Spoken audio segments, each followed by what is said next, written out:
Irmãos, se você quiser anotar, nós vamos navegar na palavra de Deus. Eu sei que o Senhor vai realizar proezas aqui essa noite. Amém? Então você pode abrir a sua Bíblia, primeiramente, no Evangelho de João.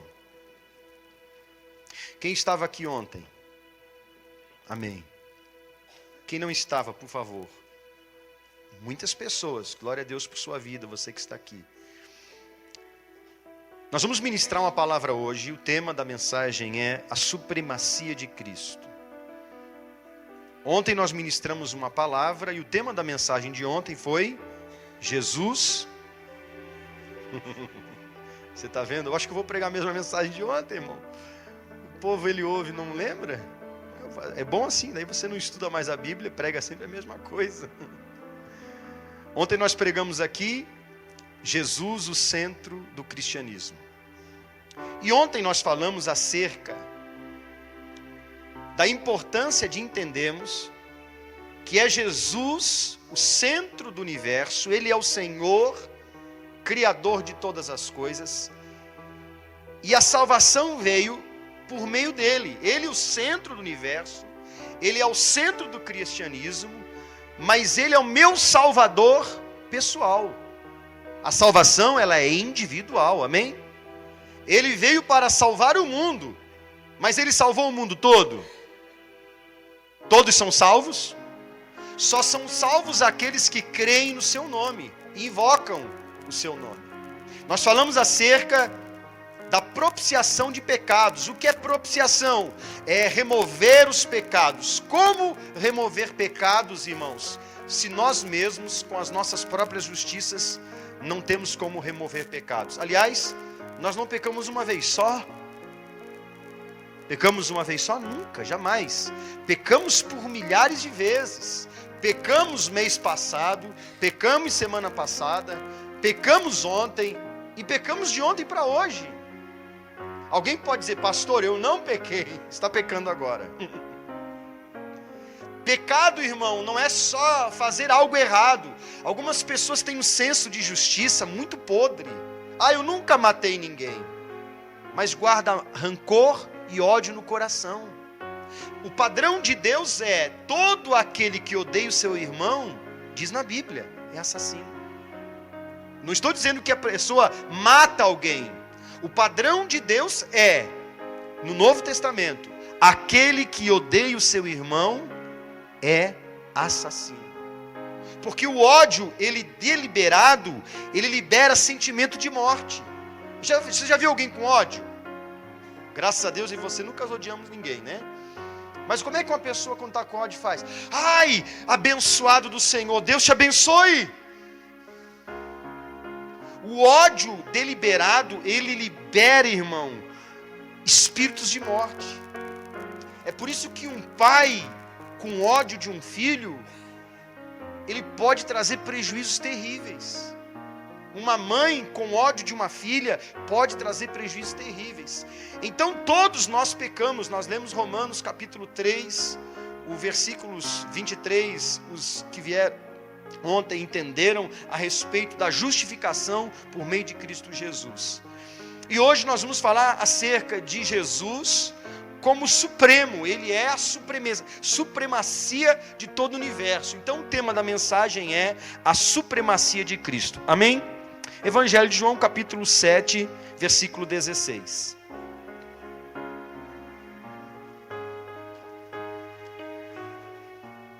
Nós vamos entender. Você crê no poder de Deus? Irmão, Jesus não veio a esse mundo apenas para curar. Profetas no passado curavam. Quem realizou o primeiro milagre de ressurreição na Bíblia? Vamos ver se você sabe quem é. Quem disse? Ganhou um abraço do pastor, viu, Laís? Final, retire o seu prêmio. Elias. Sabe quem era Elias? Um cara como eu e você. E Elias era um sujeito meio sarcástico e temperamental. Elias não era um profeta de ficar paparicando o rei Acabe, ou a mulher do rei Acabe, que era uma tal de Jezabel. Ô mulherzinha problemática. Aquela mulher era a mulher abacaxi, por isso que Acabe se tornou homem banana. Então Acabe, ele era rei, mas quem governava era Jezabel. E ela detonou, ela queria que todos os profetas morressem, mas Elias foi guardado pelo Senhor. Ele ficou 3 anos bebendo de uma fonte e comendo todos os dias carne que os corvos traziam para ele. A dieta de Elias, carne e água. Então ele não era gordo. 3 anos depois, ele vai até Sarepta e ele encontra uma viúva. Tinha nas mãos uns gravetinhos, tinha um pouquinho de farinha na panela. E Elias havia dito, o Senhor havia dito a Elias: Elias, vai para Sarepta, porque eu encontrei um empresário que vai te sustentar. Amém? Amém nada, né? Encontrei uma viúva pobre. Ela estava preparando a última refeição para ela e o filho, o único filho dela. Elias chegou para ela e falou assim: ô mulher, o que você tem na mão aí? Vou preparar um último bolo para mim e para o meu filho, porque depois nós vamos morrer. A terra estava seca. Faz isso que você falou, mas primeiro traz para mim o bolo aí. E foi o que aconteceu. Elias comeu, você imagina o menino babando do lado deles. Então é uma delícia isso aqui.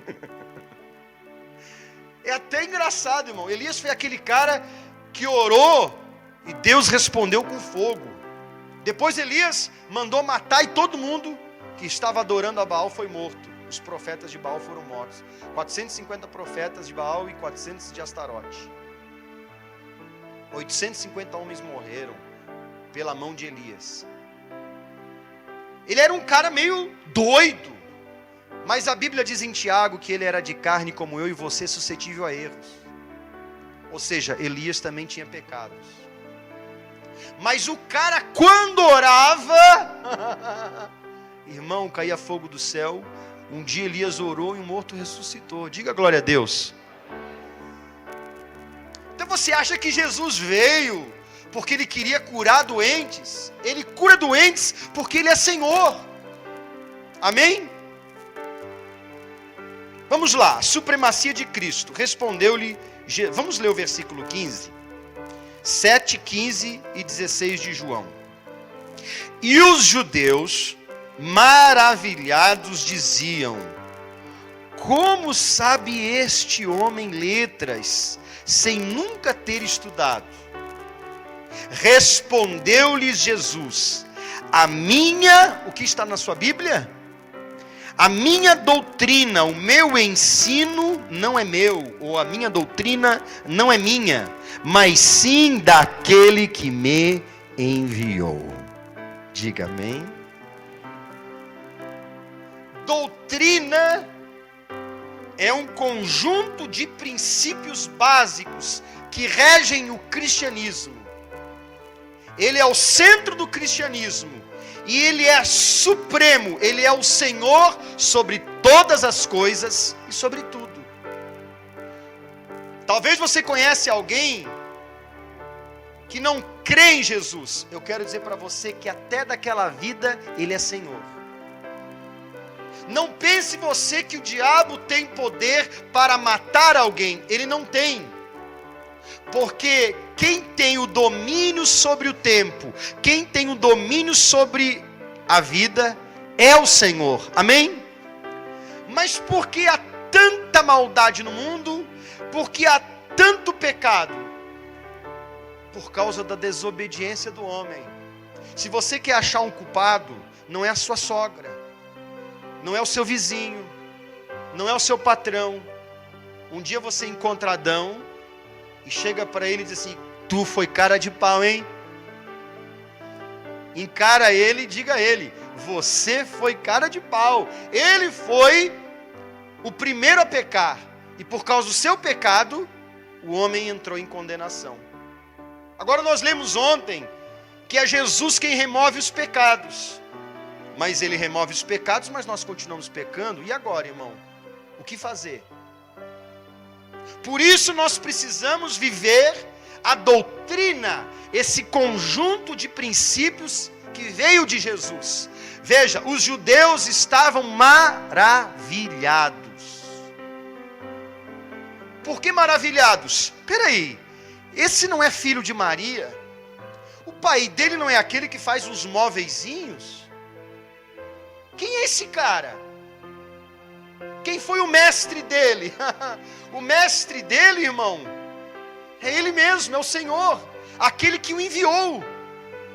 Veja, doutrina é um conjunto de princípios. Diga, Jesus ensinava. O segredo do ministério de Jesus não eram os sinais. Não, porque primeiro ele ensinava e pregava. E os sinais acompanham os que creem, irmão. Amém? Vamos navegar na Bíblia, vou repetir aqui. Os judeus não entendiam o mistério da sabedoria de Jesus, porque enxergavam Jesus como um homem comum. Jesus, embora fosse homem, era igual a Deus. João 1 diz: e o verbo se fez carne e habitou entre nós. Jesus é o Senhor. Ele nunca deixou de ser igual a Deus. Paulo escreve aos Filipenses no capítulo 2, que ele, sendo igual a Deus, não usurpou de ser tal assim, mas esvaziou-se de si mesmo, tomando a forma de servo.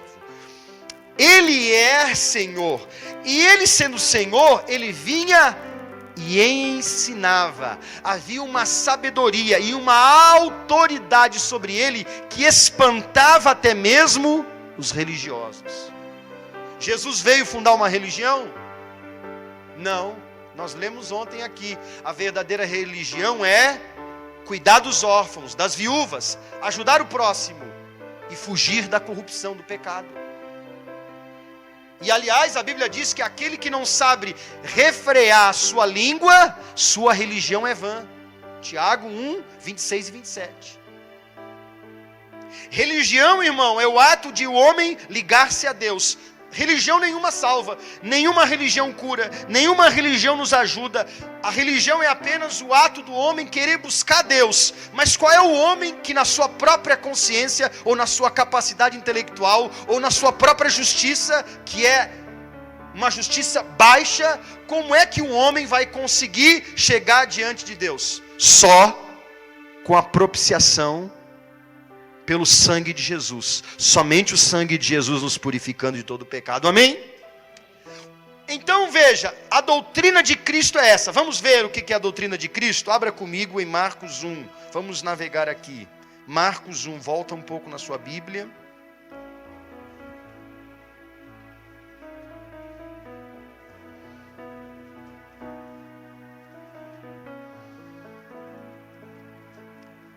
Que doutrina é essa? Qual é a doutrina do Evangelho? Aqueles homens judeus, eles tinham, irmãos, decorado as leis, os mandamentos. Mas eles sabiam a lei, mas praticavam exatamente o que a lei proibia. Então a lei não serve para a salvação. A lei serve para apontar o pecado. A lei aponta que nós somos pecadores.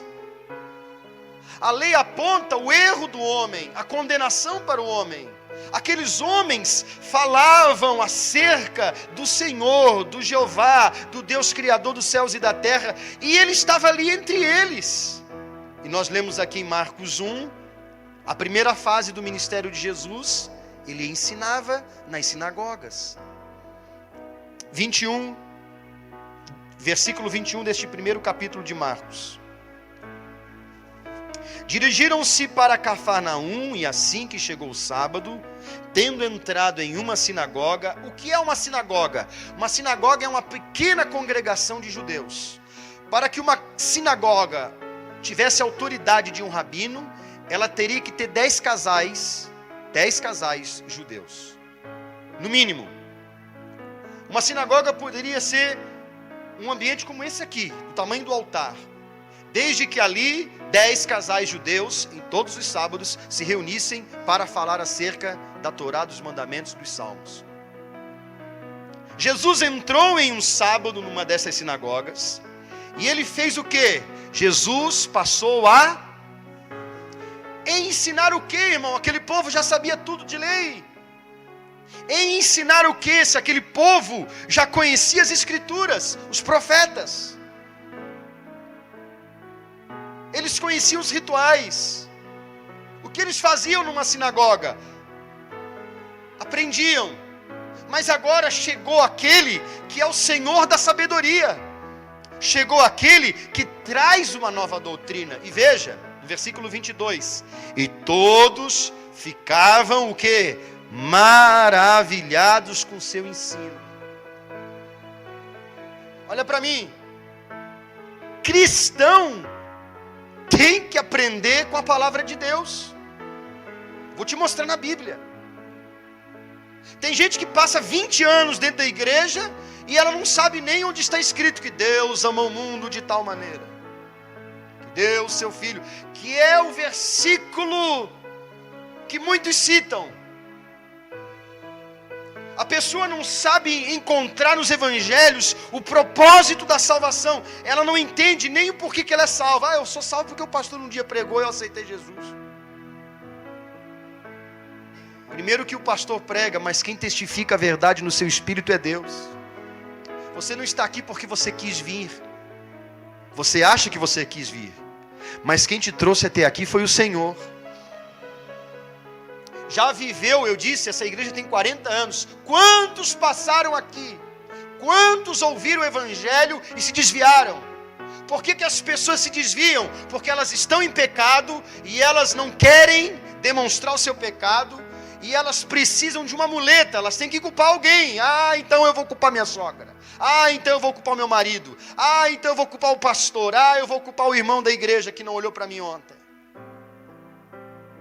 O pecado traz 2 grandes problemas para o homem. O primeiro é a condenação. E o segundo, o pecado tem um poder sobre o homem. Mas nós falamos ontem, Jesus remove a condenação pelo seu sangue. Mas como vou vencer o pecado se o pecado tem poder sobre essa natureza que conheceu o pecado? Irmão, por isso que o cristão precisa aprender a palavra de Deus. Por isso que o cristão tem que orar, se santificar, porque a santificação ela é um processo. Justificação ela é imediata. Você se arrependeu dos seus pecados, então Jesus vem e remove o seu pecado pelo sangue dele, amém? Mas a santificação é um processo. Tem crente que se batizou 10 anos atrás, que ele está pior do que 10 anos atrás, porque 10 anos atrás ele ia na igreja, ele chorava, ele batia a palma. Agora ele não ora, não lê a Bíblia, ele fica assim durante o culto. Por que o pastor fala alto? Por que a pastora pula? Olha aqui para mim.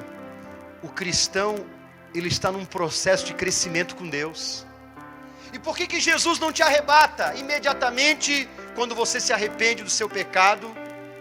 No seu batismo você diz: eu quero ser fiel a Jesus, eu vou me batizar.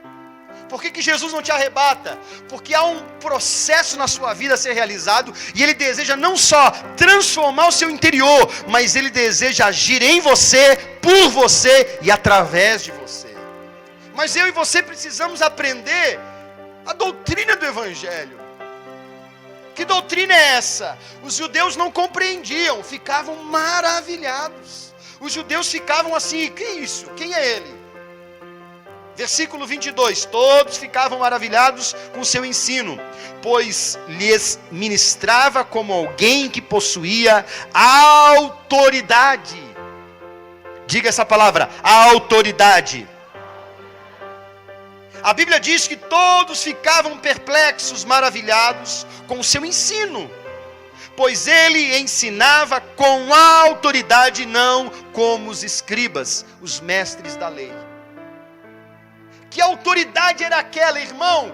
É o domínio, é o reino de Deus entre nós.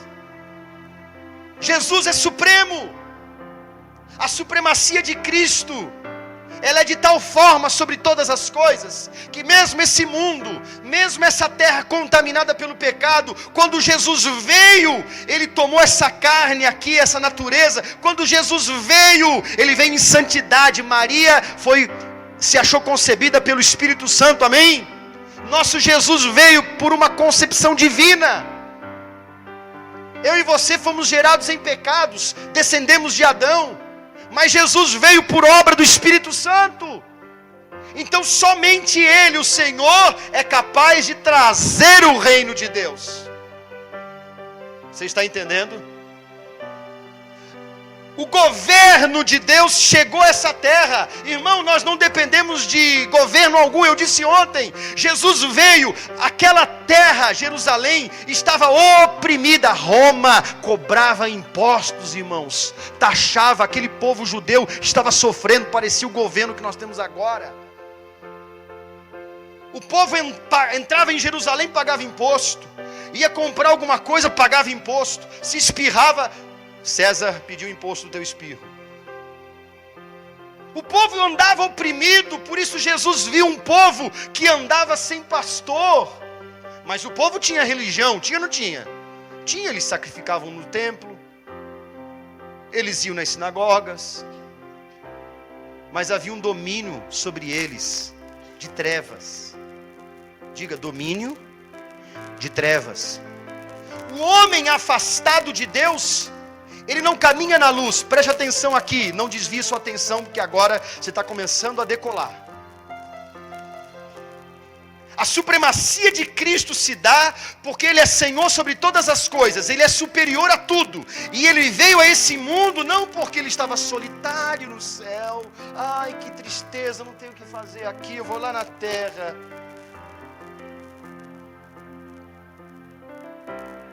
Não, Ele veio trazer o seu governo, o seu domínio. Ele veio porque Ele ama você, Ele ama a sua família.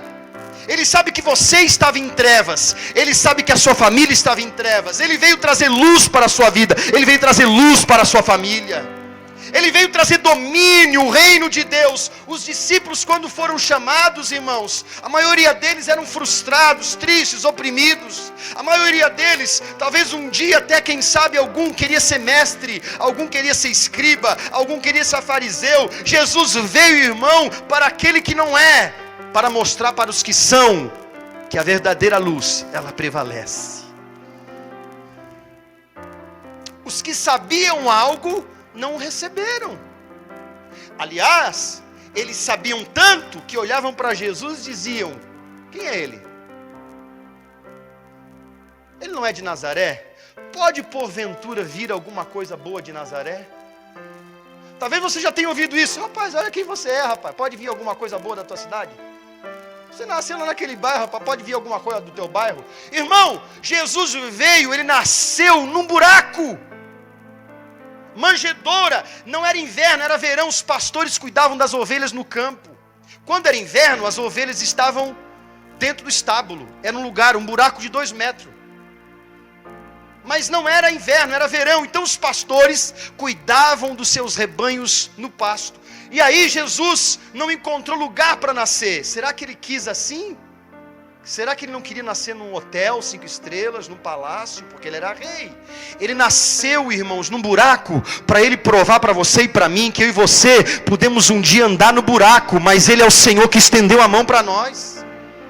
Sua vida era um buraco, era um abismo, era um caos, era treva. A supremacia de Cristo veio sobre você. Você acha que você está aqui porque você é bom, porque você é justo, porque você é o melhorzinho da cidade, porque nós somos elite da cidade, irmão. Nós somos, quem sabe, os piores da cidade, mas foi Ele quem nos chamou, pelo poder dEle.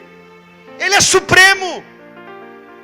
Quando alguém senta do seu lado, saiba que do seu lado está alguém que, pela supremacia de Cristo, está sentado do seu lado pela vontade dEle. Ele chamou, Ele é Senhor, irmão. Diga amém. Então os mestres de sinagogas ficavam o quê? Maravilhados. Era a primeira fase. Porque na segunda fase, Jesus havia sido expulso das sinagogas. ele não era mais bem-vindo. Os mestres de sinagogas começaram a vê-lo como uma ameaça. Olha aqui para mim, é assim que o diabo te enxerga. Se você conhece a doutrina do reino de Deus, o diabo sabe que você é uma ameaça, mas nenhuma força do inimigo tem poder na sua vida. O que pode derrubar você é o pecado. Eu disse ontem, não é o diabo que te leva para o inferno. Quem que te leva para o inferno? Vou perguntar de novo, você vai dizer bem alto. Quem que pode te levar para o inferno? É o pecado. O diabo não leva ninguém para o inferno.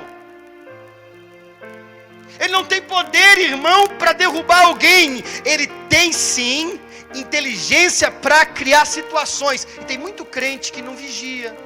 Tem muito crente que não lê a Bíblia. Tem muito crente que não ora. Tem crente que vem para a igreja quando quer. Aí ele se sente forte. É o crente da super graça, é o super crente da peça da Águida. É o super crente. Irmão, a Bíblia diz, vigiai e orai. Jesus ensinou os discípulos, orai, vigiai, a carne é fraca. Vamos lá, versículo 23. Quando ele ensinava com autoridade, naquele exato momento, levantou-se na sinagoga um homem, onde ele estava? Lugar de ensino, lugar de crente. Mas veja, aquele povo tinha religião, conhecia as leis, os mandamentos, os profetas, mas lá dentro da sinagoga tinha um homem. O que estava acontecendo com esse homem? Estava endemoniado, possuído de um espírito imundo.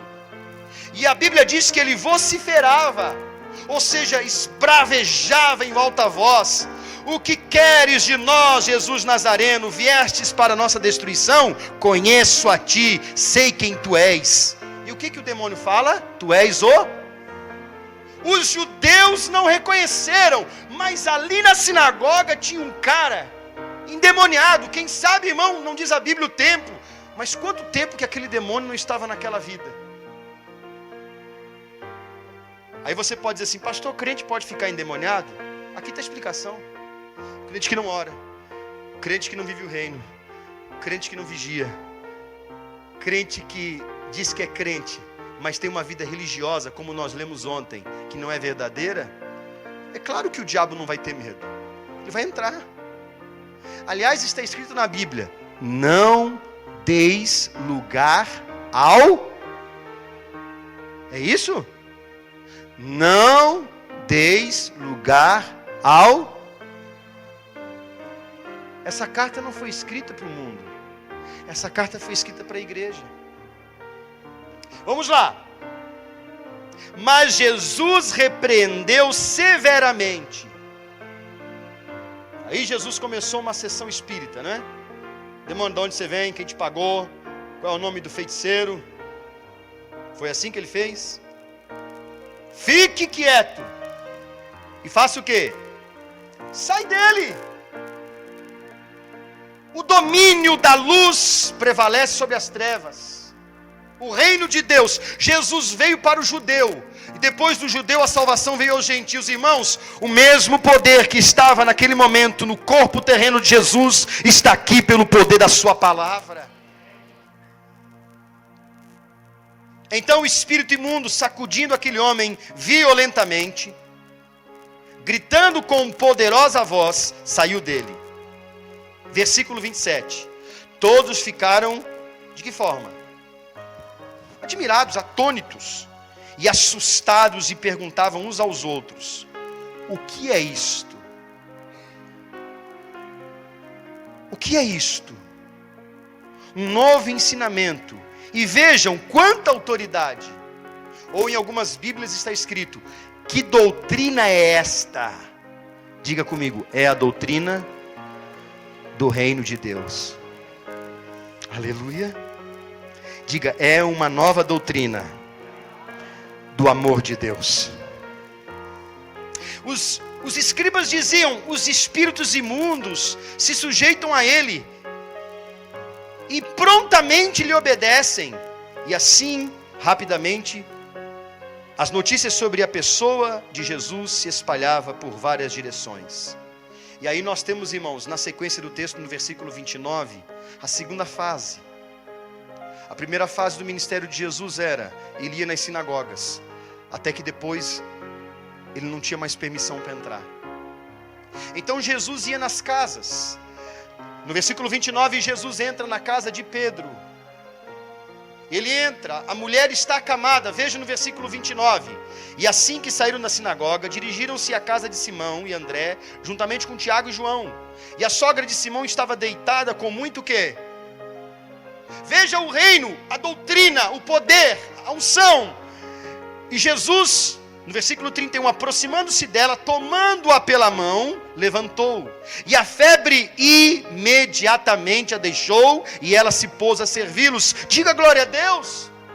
Irmãos, Jesus não veio, irmãos, para discutir com religiosos. Jesus veio, irmãos, e ele passou por fases o ministério dele. E o que ele fez nessa terra? Ele veio ensinar os seus. Mas aqueles que não receberam, Jesus apenas pregou. Aqueles que ele ia pregando, irmãos, e ouviam e criam, o reino de Deus ia se manifestando. Pedro levou ele à sua casa. E Jesus curou a sogra. No final da tarde, versículo 32, ao pôr do sol, o povo levou até Jesus todos que estavam passando mal e eram dominados por demônios. Versículo 32, como está na sua Bíblia aí? Leia aí, pastora. Leia no microfone.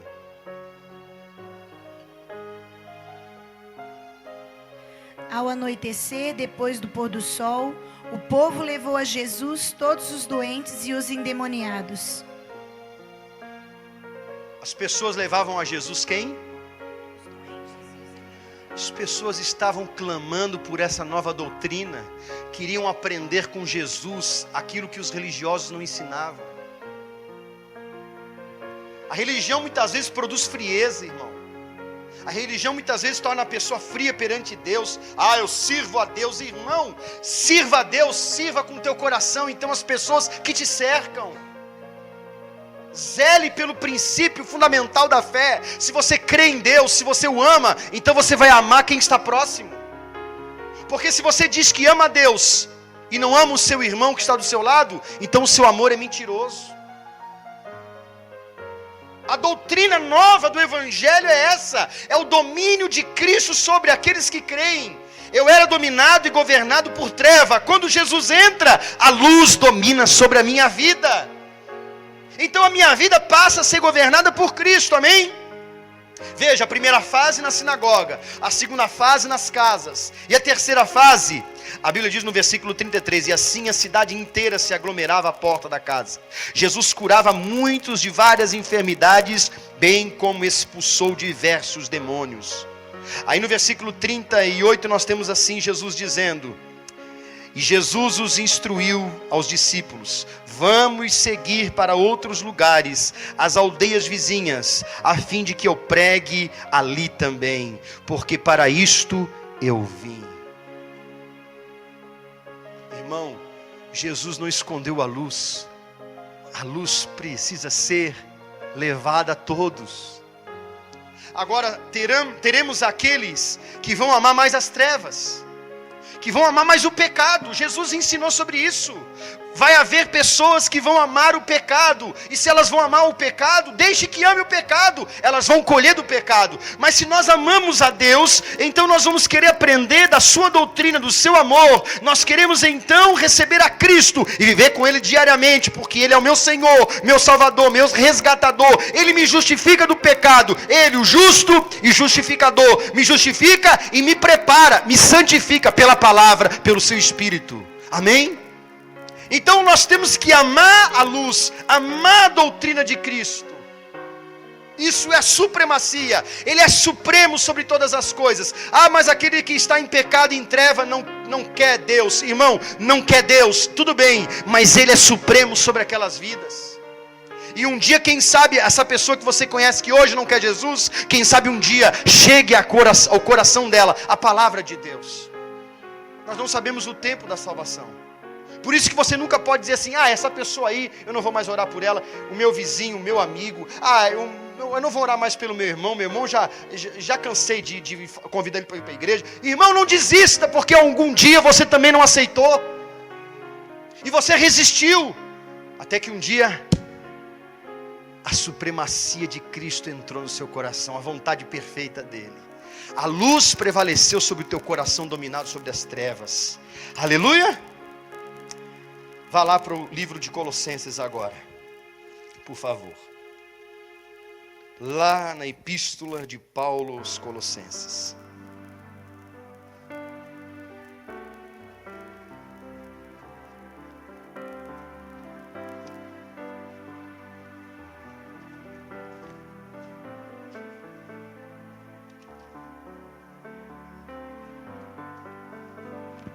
Jesus havia dito aos discípulos: vamos para as aldeias vizinhas, vamos a outras cidades, porque para isto eu vim.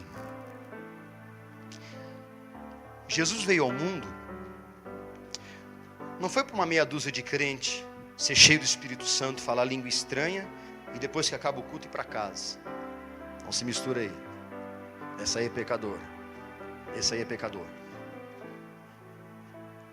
Não foi para que a gente vivesse, irmãos, uma vidinha religiosa. Tem gente que se sente tão orgulhosa da sua religião. Pastor, toda vez que eu vejo uma pessoa na esquina pedindo um troquinho, eu dou sempre umas moedas, pastor. Irmão querido, religião é mais do que isso. A religião não diz que você tem que dar o que está te sobrando. O ensino de Jesus não diz que você tem que dar um pão de 20 pães que você tem na mesa. A religião verdadeira é aquela que, se você tiver um pão, você divide ao meio para aquele que não tem. Jesus partiu o pão.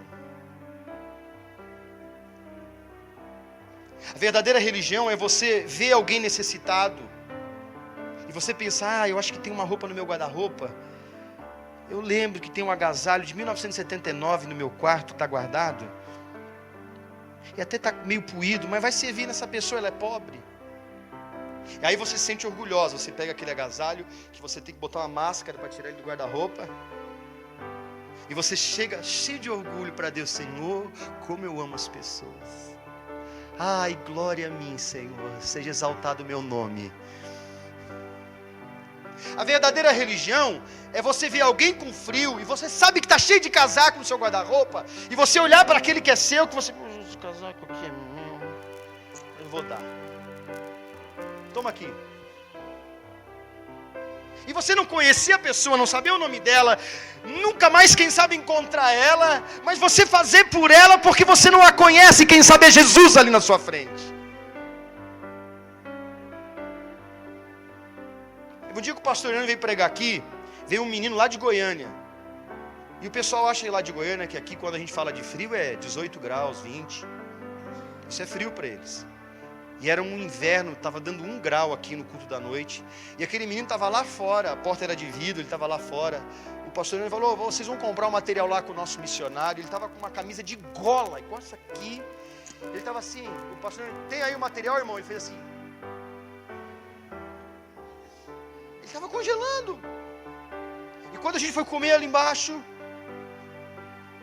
eu lembrei que eu tinha um casaco, irmão, que eu tinha ganho da pastora, muito caro. Quando a gente chegou aqui, ela comprou. Com touca. Só aquele agasalho, não precisava botar mais nada. Camisetinha fina por baixo. E não me veio aquele agasalho na cabeça na hora que eu olhei para aquele rapaz. E eu comecei: demônio, sai em nome de Jesus. Irmão, aquela coisa começou a me constranger. E eu olhei para ele na mesa, ele tomando uma sopa, irmão, com as mãos roxas. E eu comecei a olhar para ele, eu comecei a ver um filho na minha frente. Eu amava aquele casaco, irmão.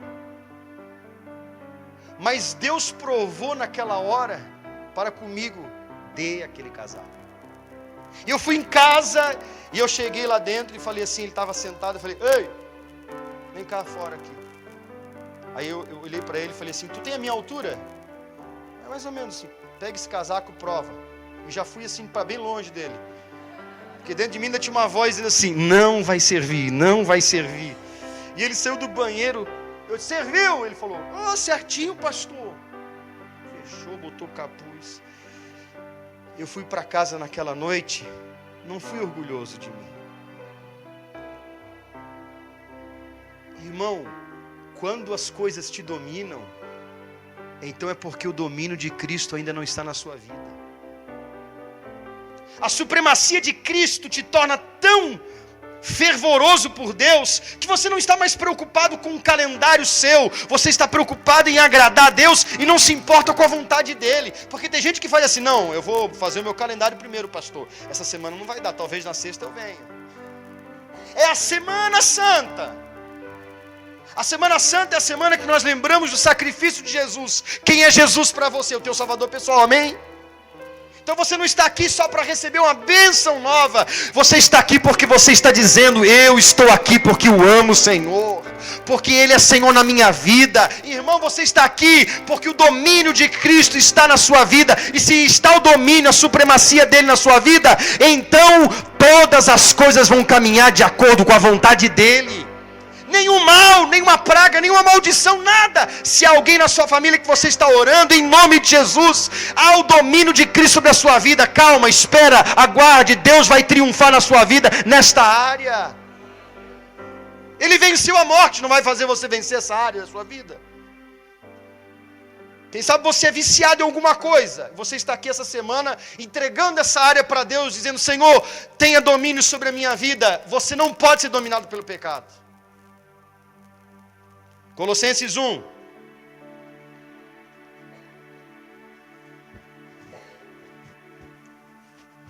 Eu já contei aqui aquele irmãozinho que hoje é missionário na Inglaterra. Eu acho que até falei uns dias desses atrás aqui na escola de líderes. Eu tinha 2 ternos. Na verdade, quando eu casei com a pastora, eu tinha um terno de microfibra azul. Vocês lembram dos ternos de microfibra? Showzaço, irmão. Aquele terno, quando ela passava assim era uma cor, quando ela passava assim era outra. Aleluia. Eu olhava o terno e falei, o que é esse terno aí? Ela falou, não, é o mesmo, só porque eu passei do... Então eu ia para a igreja, escuta aqui, eu ia para a igreja sempre com aquele terno. Mesmo a camisa branca. Irmão, bom, o homem é bom porque ele troca a gravata, ele parece que está com um traje novo. Toda ceia eu ia para a igreja com aquele terno. Às vezes quando eu ia só com a camisa, para não dizer a calça. Tanto que chegou um período que a calça estava mais desbotada que o paletó azul. Eu era um homem de um terno só. Mas sou tão feliz quanto eu sou hoje. Era tão feliz. Roupa não faz a gente feliz ou mais ou menos. Mas um dia o meu pastor falou assim, Leandro, eu tenho 2 ternos lá em casa. Eu falei com a Regina, vai servir em você. Era um terno mostarda, um terno de uma cor marrom. Era dessa cor aqui, assim. Eu parecia um cobrador de ônibus. Era mais escuro. Era essa aqui, ó, essa cor aqui, né? Desse aqui? Meu Deus, então eu vou fazer um exame de vista. E o outro era verde, né? Viu? Verde escuro. Aí quando for ver o terno serviu, irmão, de glória a Deus, vou terno azul, vou aposentar. Aí um dia chegou um menino na igreja, não sabia quem ele era, ele chegou. Eu falei, eu vou dar esse terno para esse menino. Eu tinha 2 agora, 3, eu vou dar um. E aí, dei um terno para ele. Já tinha usado, o pastor Baldinho já tinha me dado, já fazia algum tempinho, já tinha usado, e eu dei o terno para aquele menino. Nunca mais vi ele.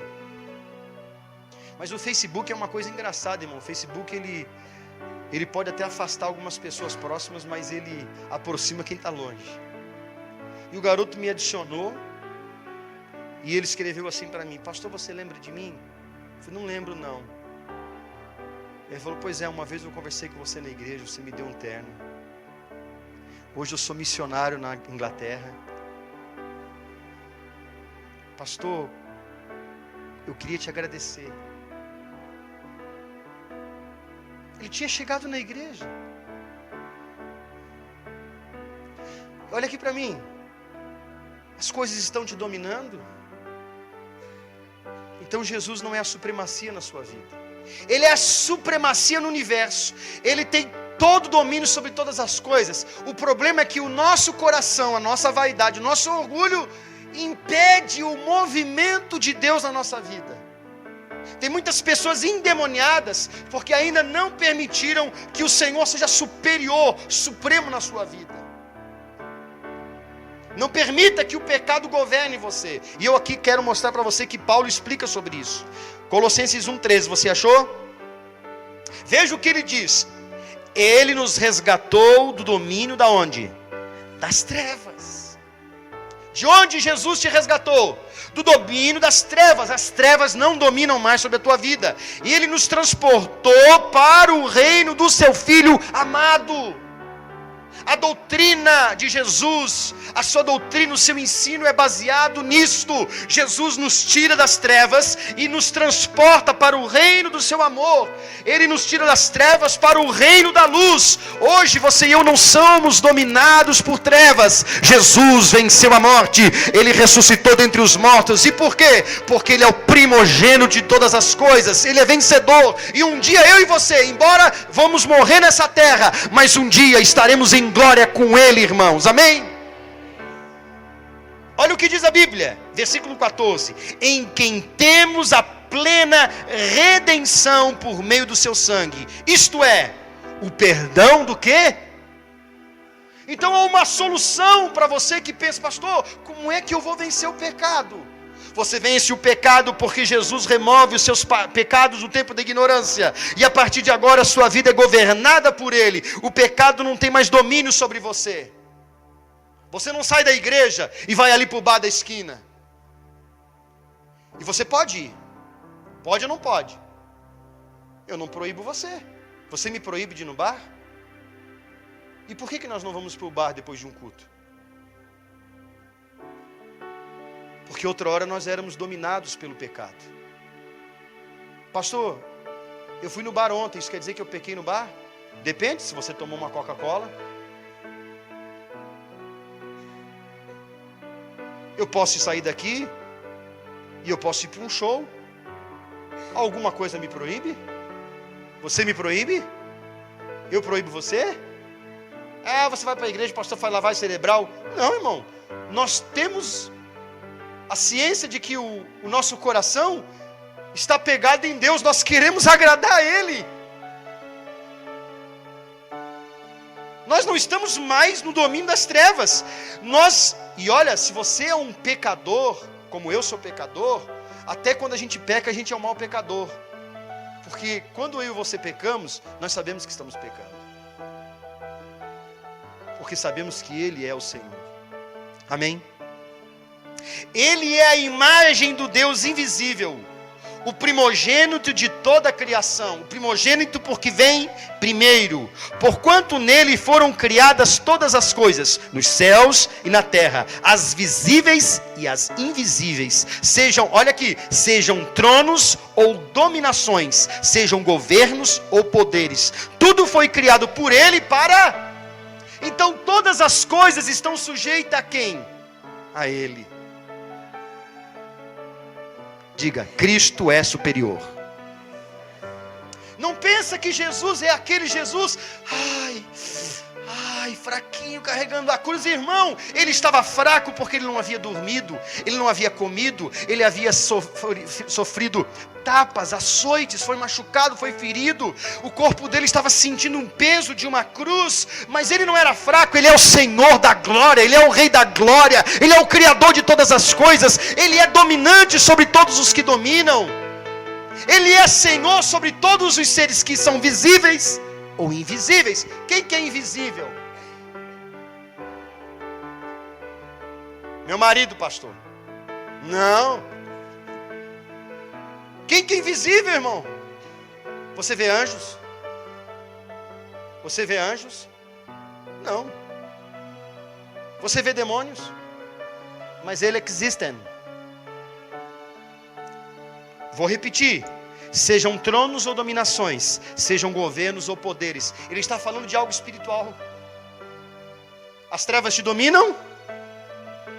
Você está debaixo da supremacia de Cristo, debaixo da vontade dEle. Ele é que domina a sua vida. Agora veja, Ele existe antes de tudo que há, e nele todas as coisas subsistem. Não venha para cá dizer, pastor, eu não sei, Deus para mim, eu oro e nada. Irmão, a sua vida vai caminhar de acordo com a vontade dEle. É Ele, seja sujeito a Ele, porque as coisas que você faz, tudo que você tem, tudo aquilo que você deseja, está sujeita a Ele, porque todas as coisas subsistem por Ele.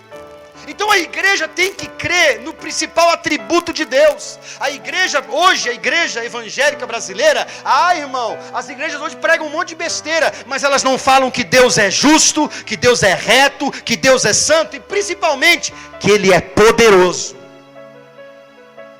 Ele é poderoso. Ele é o cabeça do corpo, que é a igreja. Ele é o princípio e o primogênito dentre os mortos, a fim de que em absolutamente tudo tenha a supremacia. Porquanto foi do agrado de Deus que nele habitasse toda o quê? Plenitude. O que essa palavra plenitude ela significa? Irmão, essa palavra grega significa pleroma, que é uma palavra de linha filosófica entre os gnósticos. Ela significa plena deidade, ou seja, em Cristo habitou toda a divindade de Deus.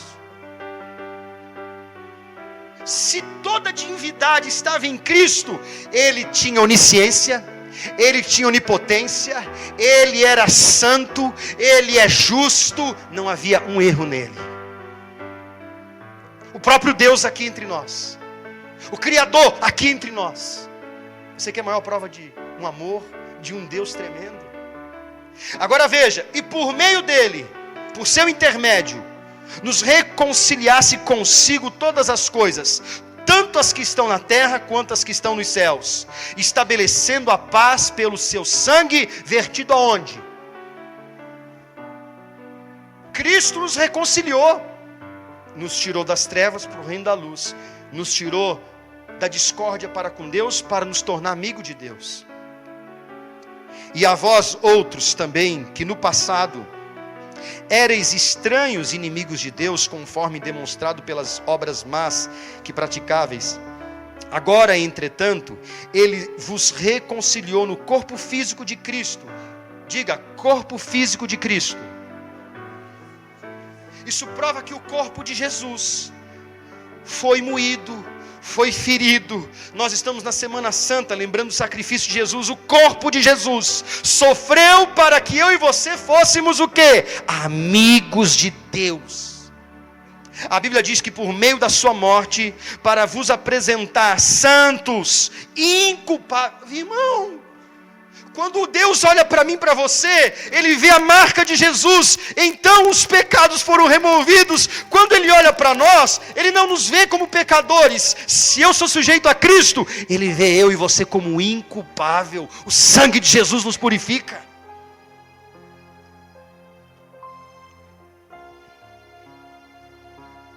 Somos absolvidos do quê? De qualquer o quê? Acusação diante dele. Você que estava aqui ontem, o juiz, ele condenará todo culpado. Todo aquele que não professa Cristo será réu e será condenado. Mas aqueles que professaram a Cristo diante daquele que é reto juiz, naquele dia, Jesus dirá: Ele invocou o meu poder. O problema é que muitos acham que naquela hora Jesus vai ser um advogado. Ele é nosso advogado agora. A palavra de advogado vem de dois termos, o latim advocatus e o grego paracletos. É aquele que toma a nossa causa, é aquele que intermedia uma causa. Quando Jesus, Ele está hoje diante do Pai, Ele nos apresenta, o seu sangue nos purifica. Mas naquele dia, irmão, Jesus vai julgar. Hoje ele é o Cordeiro de Deus que tira o pecado do mundo. Naquele dia ele será um leão com uma fúria. E ele vai consumir o pecado. E por que a igreja de Cristo será preservada? Porque a igreja de Cristo foi comprada com o sangue de Jesus. Quem é a igreja de Cristo, irmão? Quem é membro da igreja quadrangular? Não é todo aquele que professa o Senhor, que anda de acordo com a sua vontade, que faz de Cristo a supremacia na sua vida. É aquele que anda de acordo com a sua doutrina, a doutrina do amor, do perdão, da misericórdia. É a religião verdadeira do amor ao próximo. Versículo 21, 22, 23. Se de fato permaneceis na fé, alicerçados e firmes, sem vos afastar da esperança do Evangelho, que ouvistes e que está sendo pregado a todas as pessoas em todo o mundo, do qual eu, Paulo, me tornei ministro. Olha as fases do Evangelho: sinagoga, as casas, as cidades. Jesus morre, ressuscita dentre os mortos, ele chama os discípulos e diz: ide, pregai o Evangelho. Aleluia. Ele não deu essa ordem para anjos. Anjos são seres sem corpos, são seres espirituais desprovidos dessa natureza. Anjos são espíritos de luz. Eles agem de acordo com a vontade de Deus em favor daqueles que herdarão a salvação. Anjos não pregam. Sabe qual foi a única mensagem que anjos pregaram? Primeira: os pastores estão cuidando das ovelhas no pasto e de repente um choro de criança. E os anjos sabiam que aquele choro não era de um menino qualquer, mas era o Rei da Glória. Então a glória do Senhor resplandeceu sobre os pastores e os anjos apareceram cantando: glória a Deus nas alturas, paz na terra, boa vontade para com os homens. Hoje, na cidade de Davi, nasceu o outra mensagem dos anjos. Quando Jesus ressuscita dentre os mortos, veja, quem pregaria o nascimento de Jesus? Os anjos. Era o início do ministério da salvação. Mas de repente houve morte. Então para aquele povo que andou com Jesus é o fim. Não, é o começo. Os anjos aparecem. Ele não está mais aqui. Aquele que vocês procuram ressuscitou. Nascimento, ressurreição. E de repente, aquele que ressuscitou aparece aos discípulos. Ele não passa pelas portas. Ele entra porque ele é onipotente, ele é supremo. Ele não precisa abrir porta, ele é a porta. Ele aparece aos discípulos. E Tomé estava ali. É ele mesmo. Tomé, põe a mão aqui no buraco da minha mão. Tomé, aqui do lado, pode pôr a mão. Não, sei que és tu, Senhor. E de repente Jesus fica com ele alguns dias. E aí, ele dá a missão: vocês vão pregar o Evangelho. Em Jerusalém não, mas na Judéia, Samaria e até onde? Até as nações mais distantes. Brasil. Quando ele diz aos confins da terra, a gente acha que os confins é a África. Irmão, estuda história. O crente ele não estuda história. A história diz que a Mesopotâmia, que é uma palavra grega que significa o meio da terra, é o Iraque. É Jerusalém. Ali é o quadrante, é o centro da terra. Os confins da terra são os extremos. O Chile, América do Sul, América Latina já foi evangelizada. O problema é que hoje os evangélicos no Brasil estão procurando um Deus que prospera, um Deus que cura. Venha para cá, você será curado. Eu digo para você, você está doente, há um Jesus que quer salvar a sua vida. Talvez você seja curado, você pode ser curado por causa da sua fé, mas eu não posso dizer a você que Jesus só deseja curar. Ele quer salvar você do inferno e da morte. Ele deseja te tirar do domínio das trevas para o reino da luz. Ele deseja que você seja amigo de Deus, e é através do sangue dele que ele te reconcilia. Ele te traz, irmãos, através do sangue dele, a paz que você só encontra em Jesus. Não é em remédio, não é em religião. Os confins da terra é o Brasil. é concórdia. O Evangelho chegou em você porque Ele é superior, Ele é supremo. A supremacia de Cristo, irmãos, ela prevalece na história. Já tentaram destruir a palavra de Deus milhares de vezes, mas sabe por que não destruíram? Porque Ele é supremo, Ele é superior, Ele é Senhor sobre todos os domínios, sobre todos os governos, sobre todas as dominações. Ele é Senhor, todas as coisas estão sujeitas a Ele. E você e eu vamos ficar endurecidos? Através do seu poder, a sua palavra, Ele diz, Ele criou céu e terra, fez as estrelas, e as estrelas apareceram. E Deus disse, estrelas brilham, e elas brilharam. Deus fez o sol, e o sol brilhou. Deus fez a lua, e a lua quis brilhar, mas não brilhou. Quem brilha é o sol na lua. Ele criou os animais, e Ele fez os animais que se arrastam, e Ele fez os animais que voam, e Ele fez os peixes, Ele fez tudo que há, e todas as coisas lhe sujeitaram, e Ele fez o homem, e o homem é o único ser da criação que lhe se sujeita a Ele.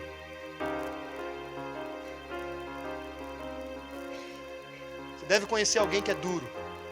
Oh meu Deus, você não é, graças a Deus que não. Às vezes eu sou duro. Às vezes Deus nos chama para ter um momento com Ele e a gente diz assim, não, agora eu tenho uma coisa mais importante para fazer. Eu vou namorar. Talvez sábado de noite você saiu para namorar e não buscou a Deus. Ontem, quem sabe, você não pôde vir, você priorizou o fantástico. Mas você está aqui hoje. Ele deseja ter domínio sobre a sua vida. Muita gente arruma tantas desculpas e nós somos bons nisso. Mas o Evangelho está alcançando muitos irmãos, porque Deus ainda tem um plano com aqueles que não conhecem. Deus ainda quer mudar a sua história. Deus ainda tem um plano com a sua família. Se você veio para cá hoje dizendo assim, pastor, o diabo destruiu meu casamento. Quem ele é, irmão? O diabo não tem nem poder sobre a casa dele. O diabo nos odeia tanto, tanto, tanto, porque ele sabe que mesmo eu e você pecando, Deus nos ama. O diabo sabe que ele foi o primeiro rebelde, ele caiu por causa do orgulho e da rebeldia dele, e é por isso que ele encontra tanto solo fértil na humanidade, pessoas parecidas com ele, orgulhosas, soberbas, pessoas que se permitem ser dominadas por esse espírito de treva. Mas há aqueles que Jesus tem observado, Ele tem dominado, e Ele tem feito a sua vontade. E se você está aqui, irmão, todo domínio que está sobre a sua família tem que cair por terra. Só Jesus vai cair por terra o domínio da idolatria, vai cair por terra o domínio da incredulidade, vai cair por terra o domínio dos vícios, vai cair por terra o domínio da prostituição, vai cair por terra o domínio da avareza, da mentira, do engano, vai cair por terra, porque Jesus é superior, porque Ele é supremo. A supremacia de Cristo está sobre a sua vida. Você não está aqui porque alguém te apontou uma arma, você veio aqui porque você sabe que existe um Deus que te chama. Você não veio aqui, irmão, porque você é bom, porque você é justo, porque você é o melhor, não, porque você se sente pecador e você sabe que há uma necessidade dentro de você, uma alma que anseia pelas coisas de Deus, e nós priorizamos Ele nessa noite. Talvez alguém não pôde vir por causa de alguma coisa. Eu não estou aqui preocupado com quem não veio, mas eu estou aqui para te dizer, você que veio hoje, há um Senhor que deseja dominar. Ele domina, Ele já é dominante, mas Ele deseja dominar. Você pode dizer, Senhor, domine sobre a minha vida, venha a tua vontade. Eu creio nos teus ensinos. A tua doutrina é de amor, é de paz, é de reconciliação, é de reconciliar-me com Deus Pai. Você pode orar, dizer, Pai, em tuas mãos, Senhor, entrega a minha vida, e Deus vai ouvir a sua oração, porque Jesus te reconciliou. Nós não estamos aqui por um milagre, porque o milagre da salvação já te encontrou. Aí Jesus disse, ide e pregai. E é só pregar? Preguem as leis. Se você ler Romanos, Paulo está dizendo, a lei nos aponta para o pecado. Pregue sobre a graça. Onde abundou o pecado, superabundará a graça de Deus. O muito pecador que foi perdoado, Deus vai amar muito. Não venha eu você dizer assim, eu amo tanto Deus, pastor, por isso eu estou aqui. Isso não é demonstração de amor, irmão. Isso não é demonstração de amor. Quem nos ama é Ele, por isso que nós estamos aqui. Ele é que nos ama. Parece muitas vezes que é Ele que tem que implorar para que a gente... não, irmão, Senhor, eu que te imploro, venha sobre mim a tua misericórdia, domine sobre os meus filhos, para que os meus filhos possam viver uma vida de acordo com a tua vontade. Nunca permita, Senhor, que os meus pés tropecem. E a Bíblia diz que Ele enviará anjos à frente, para que nós não venhamos a tropeçar em pedra alguma. Você não acha que o diabo vai tentar jogar pedra no seu caminho? Irmão, muitas, centenas de pedras. Mas cada uma delas, há anjos que Deus ordena para que limpe o teu caminho. O profeta Isaías diz que ele vai à frente, endireitando os caminhos. Ele vai aplanando. Ele ama você de uma maneira tão grande que antes de você nascer, já tinha um salvador para você que ia nascer em pecado. Ele te ama, Ele é supremo. O diabo um dia tinha escrito a tua derrota. Ele vai ao inferno. Demônios, amarrem essa vida. Mas Ele é superior, Ele é supremo. Quando a luz chegou, as trevas não puderam argumentar, porque a luz prevalece, irmão. Jesus disse, quem anda comigo não andará nas trevas, seguirá comigo na luz. O cego, irmão, não sabe aonde pisa. O cego não sabe aonde vai chegar. Mas quem é conduzido pela luz sabe exatamente para onde vai. É isso que Jesus disse. Eu e você vamos para o céu, irmão.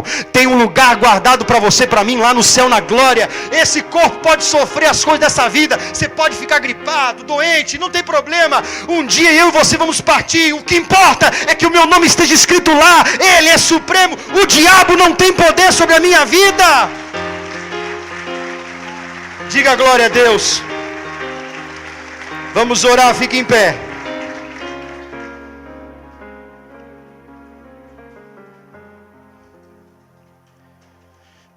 Ontem eu deixei vários versículos para trás por causa do tempo. Eu mostrei para a pastora os versículos que ontem eu não citei. Mas há um provérbio 17:15 que diz que Deus abomina o juiz injusto, que absolve o corrupto e que condena o justo. Vou repetir. Provérbios 17:15 diz: o Senhor Deus abomina o juiz corrupto. Ele abomina o que condena o justo e que absolve o corrupto. Sabe o que isso significa? Deus é extremamente reto. E Ele só não nos condena porque nós somos absolvidos por intermédio de Jesus, por propiciação do seu sangue. Ele só não nos consome com a sua ira porque existe uma misericórdia. O salmista diz que todas as manhãs as misericórdias do Senhor se renovam sobre a nossa vida. Todos os dias, quando a luz do sol ela aparece, o Senhor lembra-se que existe uma aliança com o homem. Ele tem um plano com a sua vida e com a sua família. E é por isso que Ele não consome a raça humana. Eu ouço todas as semanas alguém dizer assim: se Deus existe, por que tem tanto problema no mundo? O causador de todos os problemas é Deus? É lógico que não. Mas é a corrupção do coração do homem. É a maldade do coração do homem. E nós, irmãos, nós não estamos aqui, como eu disse, porque somos melhores, mas porque a graça dele, o favor dele, graça é isso. Graça é eu ter recebido a salvação sem merecer. Ele me absolveu. Então por que ele, sendo o juiz reto, me absolve? Porque ele não me condena? Porque uma marca sobre a minha vida, há um sangue vertido por mim. Ele me tirou do domínio das trevas, a supremacia de Cristo.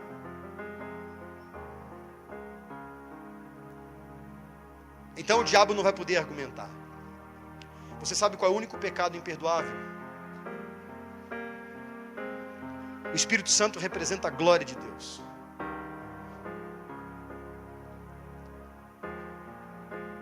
Satanás um dia no céu ele se rebelou contra Deus. Ezequiel 28 conta essa história, Isaías capítulo 14 também. A Bíblia diz que ele era um querubim. Querubim dotado de um poder, um domínio. A Bíblia diz que ele andava, querubim ungido, com um propósito. Qual era? De dentro dele saía sons. pífaros, tambores, todo tipo de instrumento musical. De dentro daquele anjo de luz, Lucifer, saía sons. E a Bíblia diz que ele andava sobre as pedras afogueadas. O termo fogo na Bíblia nos remete a uma palavra de duas origens, grega e origem hebraica. A primeira origem hebraica de Ezequiel significa que ele andava sobre a glória de Deus. Ele era um querubim e ele andava diante da glória de Deus. Os querubins não olham diretamente para a glória. Ninguém pode ver a glória de Deus, irmão. Aí a Bíblia diz em Isaías que ele: eras perfeito em teus caminhos, até que dissestes em teu coração. Ele nem pregou o reino dele, Satanás não teve tempo. Mas no coração dele, ele disse: serei semelhante a Deus, me assentarei acima do trono dele. Sabe que pecado é esse? Diz para mim. Fala. O cara ser maior daquele que os chamou. Havia um rei, um senhor, e aquele anjo quis ser maior do que o Senhor, quis ter um domínio sobre ele. Rebelião.